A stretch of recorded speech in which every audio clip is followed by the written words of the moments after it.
This card's going to be headed to the bottom. And we'll be underway here in round number 10 to start our day in just a bit. Keep in mind, later today, we will have a metagame breakdown for you for what did make day number 2. It looks as though X and 3 will be a record to make the elimination rounds here this afternoon from Dallas. And it looks like Lawson is going to start things off with a Windswept Heath. It'll be a Temple Guard, bringing him down to 17, and a Glade Cover Scout. And that's the perfect start right there. Yeah, you're looking for one of those 1-mana hexproof creatures, Slippery Boggle or Glade Cover Scout. And now it's time to let the auras rip. So in Steven's spot, I'm always interested to know how much scouting people have done. Like, did he know what he was up against? Can he do much about it if he does? Well, you know, he did take a mulligan. I'm not sure how aggressive that is. Okay. Like, you know, was he looking at his opening hand? He's just like, this can't beat Boggles, especially since my opponent won the die roll. Well, he's going to play an Experiment 1 to start things off. What if Foothill is going to search up a forest? He's down to 19. There's a Razor Verge Thicket, land number 2 here for Zandi. There's at least a Spirit Mantle over there. And a couple ethereal armors, so that creature's going to get very big very quickly. And there are 2 ethereal armors on the Glade Cover Scout. And this is going to be an attack, I believe, for 5. And ethereal armor is a mainstay in this deck, one of the cards that helped put this deck on the map. I remember when this deck kind of first came along. It really did kind of take Magic Online by storm for a couple of days there. Yeah, Daybreak Coordinates were just sold out everywhere. Yeah, they were impossible to find. I do remember that part of it. Now, not so much. Modern Masters 2 certainly helped that out. Yeah. But you had to, if you had some techie bots on Magic Online, if you know the bot world who has all the cards, which I know you do. I do. I got a few in my back pocket. I know you're a friend, good friend with Foilbot, I believe. I am, yeah. For better or for worse. Yeah. A Sacred Foundry here for Long. And now we're going to have a Tarmogoyf. And that is going to trigger Experiment 1, barely. I'll bring Experiment 1 into a 2-2. And Zandy's going to fall down to 15. If you're Long, you're crossing your fingers that there's no Spirit Link, no Daybreak Coronet, no way for Lifelink to happen, because if it does, this game is probably over. Yeah, I mean, even then, the Tarmogoyf is likely going to remain pretty small. The Hexproof deck does not put many cards in his graveyard. And the Zoo deck, you know, maybe you can bolt your opponent, but it's not going to be a lot of trading going on here. Well, a Rancor and a Spirit Link and no more. Yeah, that's it. No more. That is going to do it. Stephen Long says, I'm not even going to take this damage. I'm just going to concede the game instead. Lawson Zandi is currently up a game here over Stephen Long. Green-White Hexproof very quickly up a game over Zoo, which means we're going to take a look at the sideboards here. And we'll find that Long has a Sudden Shock, 2 Lightning Helix, 3 Core Firewalker, Shatterstorm, Sony Silence, 2 Ancient Grudge, a Kataki's War Wage, a Rending Volley, a Malira, Sylvic Outcast, a Plains, and I think the only card he's going to bring in, a Destructive Revelry. Yeah, there's not a lot of help here. I mean, it's possible that you bring in something like Lightning Helix to try and win a race, but if your opponent's gaining 10 life a turn, it really doesn't matter all that much. There are not a lot of options, and it's very clear that Long has not brought cards to the table to try to combat Green-White Hexproof.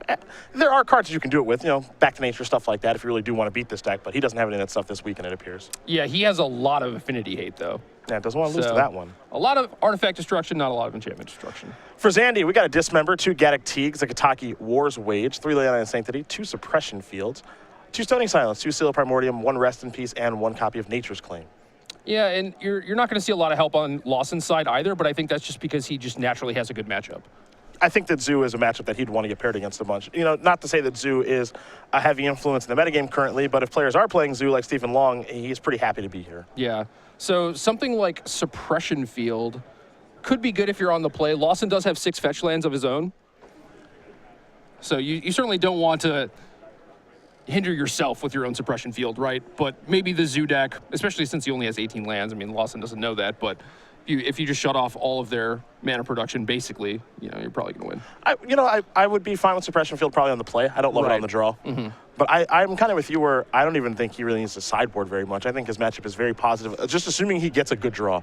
If his deck cooperates with him, I think he's going to be okay. Yeah, he does have a Suppression Field main as well. Okay. That's a little bit different. We don't see that all the time. Yeah, normally it's like, you know, you play the 3 or 4 main deck, you don't have any fetch lands, you just have as many green-white duels, you generally see some brush lands in those decks.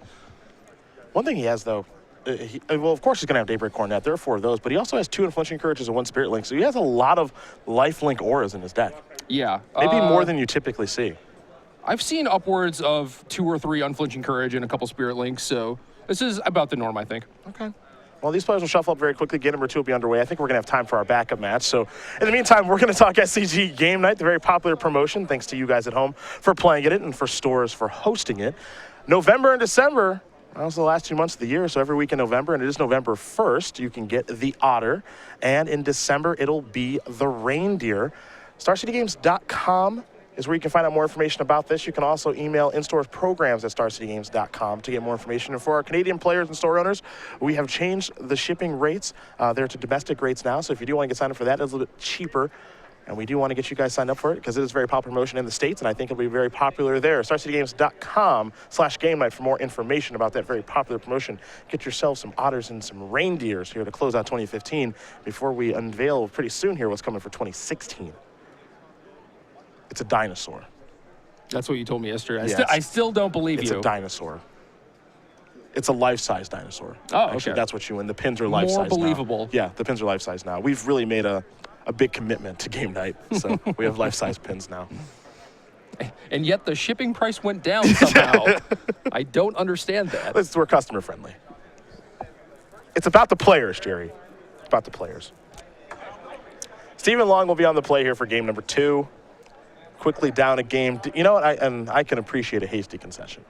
Yeah, there's no use wasting time. What are we even doing here? You know what? I'm dead. You win. Let's play another game. Mr. Spirit Link Man? Yeah, 11 lifelink. Yeah. Game. The game's I have over. 2 power in play, 3 power in play. Yeah, don't you sell Experiment 1 short. It was a 2-2 before things ended on turn 3. Thanks to the Squire Goyf. A fetch land to start. Both players going to keep 7. Here's a Kurt Ape. Your good friend. What? This is Patrick's good friend. I've cast Kurt Ape a couple times, but nothing too crazy. Glade Cover Scouts here. Very reminiscent of game number 1. I actually spent a long time beating Kurt Apes. Thank you very much. Stephen Long going to take a draw step. 1 drops of plenty in his deck. Atarka's Command the draw. Burning Tree Emissary in hand as well. We could have an explosive second turn.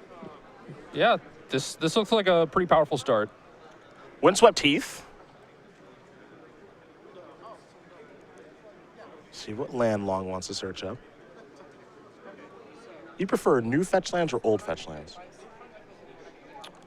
Well, I don't like the mixing.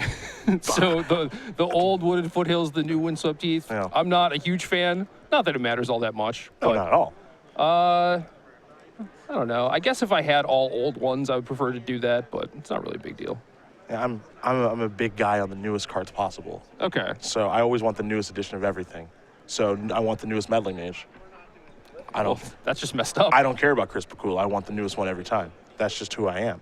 The new Snapcaster Mage Oh, yeah? is sweet. I like it. Yeah, I don't know. I like the nostalgia associated with the old art. See, you're one of those people. Here's a Spider Umbra and Ethereal Armor. See if there will be attack or not. Don't know if Zandi has some interest in racing or not. This does not seem like a race that he's going to win. So even if he had a lifelink enchantment in his hand, I could see him holding back for a turn, but he's just going to get in there. Yeah, this will be attack from 1, 2, 3. Looks like 4. Long's going to fall down to 12. We'll see just how much damage Long can deal this turn. He did pick up a copy of Goblin Guide. If he's got a 3rd land, it could be a Goblin Guide and Antarctus Command type turn. It looks like it's just going to be Antarctus Command right now. I think we'll see a little +1/+1 across the board, along with deal 3 damage. So this will be a healthy attack here. And he'll pass the turn back. Zandy's at 4. Do you have Daybreak Coronet, Spirit Linker, and Flinching Courage? He does have Horizon Canopy. He has a Path to Exile, too. Yeah. Spirit Mantle in hand. There's an Armor. That's an 8-power creature, and he's just going to pass the turn back, looking to try to play a little bit of defense here. Another copy of Atarka's Command is the draw. Yeah, we're getting in there. Yeah, I don't think Steven needed it because he had the Gorklan Rampager. And here is the command. And thought about casting Path to Exile, did Lawson, but that's not going to save him. And Long is going to win game number 2. Like I said, I think we're going to have some time for the backup match. Yeah, let's get the backup match ready because these players are not wasting any time. Stephen Long going to tie it up. Zoo, green and white hexproof, getting ready for game number 3. It really is just a goldfish on both sides, right? Kind of. I mean, there is some interplay. I mean, Lawson has the Path to Exiles, and Steven has the Tarkus command to maybe shut off lifelink for a turn.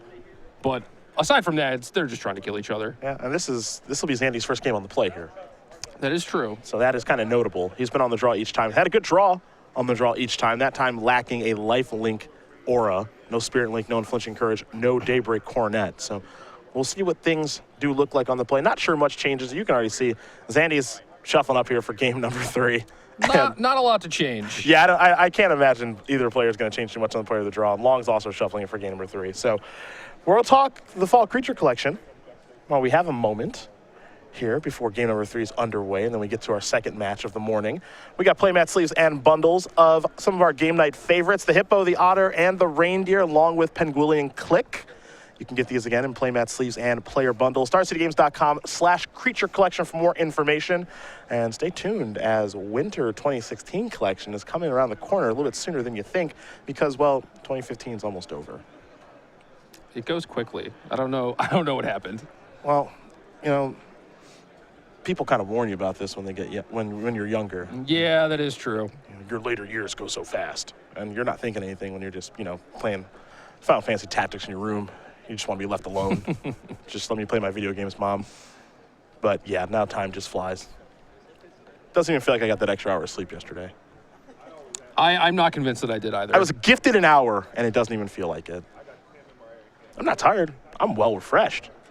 But if an hour doesn't last very long. Well, you're a man of ambition, When it's time to go, you go. That's true. It's very true. I think that's a compliment, so thank you. Oh, it is. Thank it you very is. much. Appreciate that. If you had 3 hours of sleep or 8 hours of sleep, you would be just as motivated. That's all I'm saying. Depends on the day. But for the most part, I agree. We got green, white, hexproof. We got Zoo. What we don't have very much of, it looks like in day number 2, are Grixis decks. Nick Miller is doing a breakdown right now, but besides Danny Jessup, it doesn't appear Grixis performed all that well. We've just kind of seen a smattering of everything here. Yeah, well, these two decks are not great matchups for Grixis. Okay. So to see these decks on top and all the Grixis decks littering like the 7-2, maybe 6-3, 5-4 brackets, not a real surprise. Yeah, do you have I know you're a Grixis control guy. How's your matchup against green, white, hexproof? I can't imagine it's very good. Well, MJ convinced me to add an engineered explosives to my sideboard, so I got that one. That's it. So you have one good card against them now. Yeah, that's even debatable because it's not very good against the totem armors. Yeah, that's true, actually. Okay. Yeah, this deck, there are some people who are real big fans of this deck. I think of Dan Ward, someone who's been playing green hexproof for a very long time. It's not a deck that people really write about. It's not a deck that people really talk about. You remember Reed Duke at Worlds took some players by surprise with this strategy. Well, Seth Manfield won Worlds with the deck as well. His teammates didn't fare as well as he did. Sure. It's an underplayed deck. It's not really talked about very much either. It's kind of straightforward. Yeah. Go up before you I got a Kiefer walking with a match slip here. Looks like the youngest Kiefer, Quinn, picked up a W. Love it. Yeah, 7-3 now. Looks like we're gonna have some mulligan action here from each player. Yeah, both players going to 6. This is definitely a matchup where the card quantity does not matter as much as the card quality. Well, while these players, they shuffle up here, there was a little bit of an announcement at Grand Prix Indianapolis. Got a new set on the way. Yep. Hope you're excited. Shadows of Innistrad, April 2016, which will be here sooner than you think. But I knew about this, actually. Oh, a little inside information. Well, interesting. I knew that this was happening. But probably don't know anything else. I know nothing. I know no specifics whatsoever. Jerry's time at R&D and Renton. And this is about it. I'm pretty sure I know like nothing coming down the pipeline now, so it's going to be weird. I'm back to just being normal folk at this point. Good. We're glad to have you back with us normal people. That when spoilers come out, super excited, refreshing every page. I was going to say spoiler season was not the same when I had worked on the sets. It was just like I was looking for people's reactions to things and not necessarily like, like what kind of sweet stuff are we going to be able to do in this set? Yeah, Innistrad is one of my favorite sets of all time. I don't think you're alone on that. So I'm a little surprised that we're returning this soon because Innistrad was only like 4 or 5 years ago, but I'm not unhappy. That's for sure. We got werewolves and maybe flashback again. Who knows what? So this could be really cool. I imagine it will be cool. Just, the specifics could be anything. Yeah, the flavor of Innistrad was fantastic. Yeah, there's a lot to work with there. I don't know if it's my favorite limited set of all time, but it's right up there. There's a lot you could do. Have you done any flashback drafts? They have like Eerie Innistrad. I didn't know that was a thing. Yeah, they just have triple Innistrad drafts where I don't know why it's Eerie, but they give you a promo sign in blood. Oh, really? Yeah. Little Halloween theme? Yeah. I did one. Okay. Forced blue-black mill. Dumb. Not self-mill, mill you. You're a monster. Well, it is Innistrad. Where's your green-white travel prep, man? One way. I did not see a single travel prep in the entire draft. Or Invisible Stalker. I got killed a game by Invisible Stalker. Good. Yeah, you're going to learn a lesson there. So the format is the same as it was. Good. A lot of Fear of the Bittens and Spectral Flights were involved. See, Invisible Stalker going with the Halloween theme. Yeah. It's a ghost that's carrying a butcher's cleaver. Makes a lot of sense. Did you get cleavered out too? No. No, just the auras. Okay. Spectral Flight and Friends. Yeah, those were the times right there. Not too unlike Lawson's deck here. That's true. See, we come full circle. Yeah. I miss mostly, with Invisible Stalker, I miss the complaining associated with it. Do you? Why? I do. Because people just get so mad they lose to that card. So I guess when Invisible Stalker was around, that was the thing that you could depend on week to week that people would complain about, right? Yes. And now, with no Invisible Stalker, you just have to find new things. There's an aura of uncertainty of what people will be upset about. Sure. But I could guarantee that someone would be mad that they died to Invisible Stalker in constructed or limited, which is just a beautiful thing. I love the Stalker. I loved forcing the Stalker drafts. See, you're the monster. I am. I was just trying to mill you out. The match I lost was to Witchbane Orb. So, could not beat that one. It's my own fault. I passed it like 6th pick. I should have just D'd it up. Oh, so that's like 0.1 ticket. It's probably not. You left some value on the table. Big mistake. Scry to the bottom here for Steven on a mulligan to 5. A Temple Garden enters the battlefield tapped for Zandi, so no turn 1 hexproof creature like we've seen in the other 2 games. Never mind. It's on top. It looks like it'll be turn 2 for the Slippery Boggle. So now it's kind of like Lawson is on the draw. Yeah, we can say that. He's got 2 mana. He's got a core Spirit Dancer. That is something that can die to removal. Arid Mace to the draw for long. He'll play the Mace to sacrifice that, go down to 17 at least. Do you like this? Just trying to get the Spirit Dancer up and running? Because he could have just played the Slippery Boggle and started going to town that way. It's a little risky because of Lightning Bolt, but there are some Goblin Guides here. Hyena Umber's on top a couple times. But there's a high ceiling here if it doesn't die. Right. The payoff is huge. Yeah. And if he doesn't have a lifelink enchantment currently, this will help him find one. Yes. So I'm okay with this. There's a Rancor. Draw a card. Another Spider Umbra. It's kind of tough, though, because you could invest into the Spirit Dancer and just get it hit with something like Path to Exile. If he has Path in his deck still. Yeah. And that would just kind of be a disaster. Maybe he doesn't, but he also didn't have a lot of stuff to bring in, so I don't know. Here's another Rancor. Draw another card. Are we going, we're going beatdowns? He could die. Yeah. Well, there's the command. He is dead. Stephen Long is going to win this. He's going to win on turn 3. Triple Goblin Guide. And then a Tarkus command. Give everything +1/+1. That's 9, 10, 11, 12 from the 3 damage. And we said we'd have time for the backup match. We weren't kidding. Stephen Long is 10-0 here. Defeats Lawson Zandi 2-1. Zoo takes care of Green-White Hexproof. And we had essentially a turn 3 kill from Lawson in game 1. Yeah, I was counting. I think it was about 10 total turns. We did not play very many turns. There was more shuffling than playing there. But a win's a win, as they say, and Stephen Long has 10 of them here this weekend with his Zoo deck, still in first place and on top of the standings once round number 10 is complete. So congratulations to him, as we are going to get ready here for our second match, because that one, they didn't waste any time.